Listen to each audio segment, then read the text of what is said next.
नमस्कार, आप देख रहे हैं एचएस बिहार। आपके साथ मैं अमन कुमार। नेता प्रतिपक्ष तेजस्वी यादव लद्दाख में हुए शहीदों से के परिजनों से मिलने के लिए निकलते हैं। निकलने से पहले वो मीडिया से बात करते हैं। मीडिया से बात करते हुए उन्होंने सृजन घोटाला से लेकर चीन के मुद्दे पर कई अहम बड़ी बातें कही। क्या वो बातें हैं, ये पहले सुनते हैं। परिजनों से, परिवार से संवेदनाएं प्रकट करने हम जा रहे हैं, उनसे मुलाकात करने जा रहे हैं।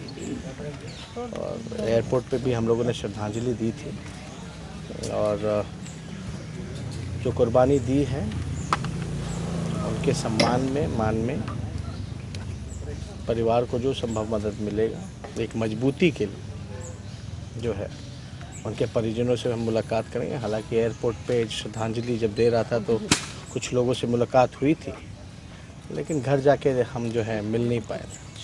तो इसलिए आज दोनों जगह, बीटा में और जगदीशपुर में, जो हमारे जवान शहीद हुए थे उनके परिजनों से आज हमारी मुलाकात। आज प्रधानमंत्री मोदी ने आज मन की बात में बिहार के शहीद कुंदन कुमार का जिक्र किया और कहा कि जिस तरीके से उनके पिता ने कहा कि वो अपने बाकी 2 पोतों को भी सेना में भेजेंगे, यही हर शहीद के परिजनों का हौसला है। लेकिन पूरे 33 मिनट के अपने संबोधन में मोदी जी ने एक बार भी चीन का जिक्र नहीं किया।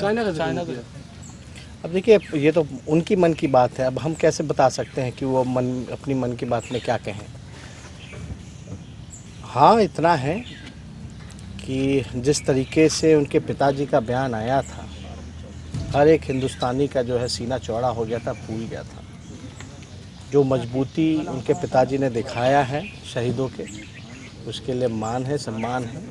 हमारी उनसे बात भी हुई थी और इससे काफ़ी जो है हौसला भी मिलता है। और हम लोगों का दायित्व बनता है, आम नागरिकों का भी दायित्व बनता है कि ऐसे महान सपूत को जिनने जन्म दिया, उनके मान सम्मान में कोई कमी ना छोड़ा।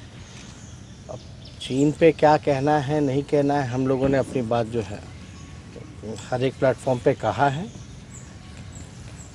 चीनी जो घुसपैठियाँ, जो कायरपूर्ण जो हरकत जो की है, उसको लेकर के हम लोग सब, हमारी पार्टी जो है भारतीय सेना के साथ है और जो भी कार्रवाई करना हो हम लोग जो है भारत सरकार के साथ रहेंगे। लेकिन बात जो है बार बार जो निकल के आ रही है, जो फिंगर पॉइंट तक जो है चीनी सैनिक जो है पहुंच गए हैं। फिंगर पॉइंट से फिंगर 8 तक का जो ज़मीन है वो विवादित ज़मीन है और फिंगर 4 से फिंगर 8 के पॉइंट तक जो है भारतीय सेना हमेशा जो है पेट्रोलिंग किया करती थी। अब ये बात जो है हम तो नहीं कह रहे हैं, हम तो किसी पे सवाल नहीं उठा रहे हैं, और लेकिन जितने भी रिटायर्ड आर्मी ऑफिसर्स हैं उनको बयानों को हम लोग देख रहे हैं। हमको लगता है कि सरकार को जो सवाल रिटायर्ड आर्मी के जो लोग पूछ रहे हैं, अधिकारी पूछ रहे हैं, मेरे ख्याल से उसको लेके थोड़ी स्पष्टीकरण और ट्रांसपेरेंसी होनी चाहिए। अच्छा, पटना में जल जमाव हुआ है। मंत्री किशोर यादव के घर के बाहर भी काफी जल भरा है। मंत्री के आवास के बाहर भी काफी मात्रा में जल भरा है। हल्की सी बारिश में ही नहीं, हम लोग तो बोल रहे हैं। अभी देखिए ना, बांध से पूरा उत्तर बिहार जो है खतरे पे है। जो बांध का जो कार्य जो रुका हुआ है, पूरा उत्तर बिहार जो है खतरे में है। और जल जमाव के कारण जो है सिर्फ पटना ही नहीं बल्कि जितना जिला हेडक्वार्टर है, सब लोग परेशान हैं इससे और डूबने की स्थिति पे आ जाता है। अब रोड है कि नाला के रूप में तब्दील हो जाता है। तो नाला का, ड्रेनेज का प्रॉपर जो व्यवस्था, इंफ्रास्ट्रक्चर होना चाहिए था, प्री मानसून जो काम कराना चाहिए था सरकार को, वो नहीं कराया गया, बल्कि करोड़ों रुपए जो है पानी की तरह बहाया गया। और वो पानी की तरह जो बहाया गया रुपया, उसका कोई हिसाब किताब नहीं है, वो ज़मीनी स्तर पे नहीं दिखाई देता है। पटना का तो छोड़िए, जो ड्रेनेज का जो नक्शा है वही नहीं मिल रहा। पंप हाउस, सम्प हाउस कुछ काम नहीं कर रहा। और लगातार जो है सबको पता है, सरकार के लोगों को पता है कि हर मानसून में यही हाल होता है। ठीक 15 साल से बिहार के मुख्यमंत्री नीतीश कुमार जी हैं। इस दिशा में उन्होंने क्या काम किया? केवल घोटाला हुआ। आज कल देखा होगा आपने, एक पहले के जो अधिकारी रहे KP रमैया जी, उस पे जो है कार्रवाई, जो सुप्रीम कोर्ट का जो भी आदेश आया, लेकिन हम पूछना चाहते हैं केपी रमैया वही हैं जो लैंड ट्रिब्यूनल में भी उनको मेंबर बनाया गया चुनाव हारने के बाद। ज़मीन घोटाला, सृजन घोटाला, मिनिमम 3300 करोड़ रुपए का। ये लोग जो तथाकथित चारा घोटाले का जो लोग जिक्र करते हैं, इतना बड़ा बड़ा अपराध, इतने बड़े बड़े घोटाले हो गए, लेकिन सरकार जो है संरक्षण देती है। इसका तार जो है बहुत जगह जुड़ा हुआ है। हम लोग तो चाहते हैं कि निष्पक्ष जांच हो और सभी लोग जो लोग इसमें इन्वॉल्व हैं, आखिर कोई उड़ीसा के रहने वाले लोगों का यहाँ बिहार में इतना कैसे इंटरेस्ट हो सकता है, आंध्रा के रहने वाले जो हैं उनका कैसे इंटरेस्ट इतना हो सकता है कि उनका नाम जो है सृजन घोटाले में, ज़मीन घोटाले में और बिहार के बड़े बड़े घोटाले में आता है। उसके बाद भी एक पार्टी जो है बुला करके उसको टिकट देती है और उसके बाद जो है चुनाव हारने के बाद मेंबर बनाया जाता है लैंड ट्रिब्यूनल का और उसमें घोटाला होता है। तो हम लोग कहना चाहते हैं कि नीतीश कुमार जी और बिहार की सरकार, कोई 55 घोटाले हुए हैं पूरे बिहार में 15 सालों में, किसी बड़े अधिकारी पे कोई ठोस कार्रवाई नहीं की गई, किसी मंत्री पे कोई कार्रवाई नहीं की गई। ये बड़ी मछलियों को बचाने का काम किया जा रहा है। आप लोगों को याद होगा कि पूर्व में भी हाई कोर्ट के एक जज ने तल्ख टिप्पणी करते हुए ये बोला था कि भ्रष्टाचारियों को पूरी तरीके से संरक्षण मिल रहा है। अब इस पे हम तो कुछ नहीं कहेंगे, लेकिन बिहार की जनता हिसाब मांग रही है। जो घोटाले हुए बिहार में, 3300 करोड़ का घोटाला हुआ सृजन घोटाले में, कम से कम आकलन किया जा सकता है इसका 3300 मिनिमम। वो 3300 करोड़ का भरपाई आखिर कौन करेगा, कहाँ से उसकी भरपाई होगी? जो 55 बड़े घोटाले हुए 15 साल में, हजारों लाखों करोड़ रुपए, उसकी भरपाई कौन करेगा?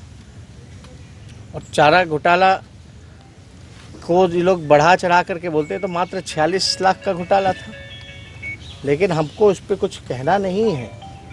कोर्ट अपना काम कर रहा है। हम चाहते हैं जो घोटाला किया है इसके तार बड़े लंबे हैं और बड़ी बड़ी मछलियों को जो है बचाया जा रहा है, संरक्षण दिया जा रहा है। और इसमें ज़्यादा कोई माथा पर्ची नहीं लगाना, बल्कि जो जांच अधिकारी जिसको भेजा भी गया तुरंत आनन फानन में, जैसा कि नीतीश कुमार जी का, बिहार के सीएम का कहना था कि हमें संज्ञान में आया। संज्ञान में कब आया? 2017 में आया। हमारे पास तो सीएजी का रिपोर्ट है 2008 का, आरबीआई की चिट्ठी है कि फर्जी तरीके से सृजन जो है अपना बैंक चला रही है। आय से अधिक आर्थिक अपराध शाखा में जो जयश्री ठाकुर जो थे अधिकारी, उसको कौन बचाया? लगातार एक ही पद पे एक ही जगह कैसे वो कायम थे, जिनका बड़ा हिस्सा सृजन के खाते में था। ये अद्भुत घोटाला, यानी सरकार के खजाना जो है, सरकार के खजाने में जो ट्रेजरी है वहाँ खजाना नहीं था, सृजन के खाते में पूरा सरकार का खजाना था। सरकार को जब ज़रूरत पड़ती थी तो वो सृजन के खाते से लिया करके जो है लैंड एक्विजिशन का काम करती थी। ये तो अद्भुत है। यानी सरकार का पैसा सरकार के पास नहीं, एक निजी एनजीओ के पास था। उसने जो है बिल्डरों को, किन किन लोगों को दे रखा था, उस अधिकारी को भी जो है सरकार ने भगा देने का काम किया, बचाने का काम किया, सब कुछ जानते हुए भी। तो लगातार घोटाले ही घोटाले हो रहे हैं जिसका कोई हिसाब नहीं। घोटाले में क्या होता है? जवाब क्या आता है सरकार का? चूहा बांध काट गई। तो चूहा बांध कट गई, ये शराबों चूहा पूछ जाती है, तो कोई ठोस कार्रवाई नहीं होता। इसमें पैसा नुकसान जो है देश, बिहार की जनता जो है वो टैक्स पे करके सरकार को देती है। जनता का पैसा का पूरा लूट मचा हुआ है और आज जनता पूछ रही है कि भाई मेरा पैसा रिकवर कैसे होगा, इतने घोटाले हुए तो। और लगातार ऐसे अधिकारी, ऐसे नेता लगातार कायम है सत्ता में जिस पे कोई ठोस कार्रवाई नहीं हो रही। हम तो आग्रह करेंगे सीबीआई, ईडी से। हम लोगों ने तो मांग भी की थी विधानसभा में, सबूत भी पेश किया था, सदन पे पटल पे रखा था, सारा खाता दे दिया था। और सरकार को जो पहले से पूर्व में संज्ञान था 2008 से, लेकिन इस पे क्या कार्रवाई हुई? सरकार की तरफ से कोई जवाब भी नहीं आया, ना खंडन आया। सरकार ने हमारे पेपर को झूठा भी नहीं बोला, क्योंकि वो जानते हैं ये सच्चा डॉक्यूमेंट हम लोगों ने पेश किया था। तो जनता तो हिसाब मांग रही है कि हमारे पैसे का रिकवरी कैसे होगा, बताएं नीतीश कुमार जी। आपने सुना नेता प्रतिपक्ष तेजस्वी यादव का साफ शब्दों में कहना था कि सृजन घोटाले में कई बड़े लोग शामिल हैं और जो बिहार सरकार है उनको बचाने का काम कर रही है। वहीं दूसरी तरफ चीन के मसले पे उन्होंने ये भी कह दिया कि भारतीय सेना के साथ राजद हमेशा से है और आगे भी रहेगी। ऐसे ही तमाम अपडेट्स के लिए HSBR के साथ आप जुड़े रहें। अभी के लिए इतना ही, नमस्कार।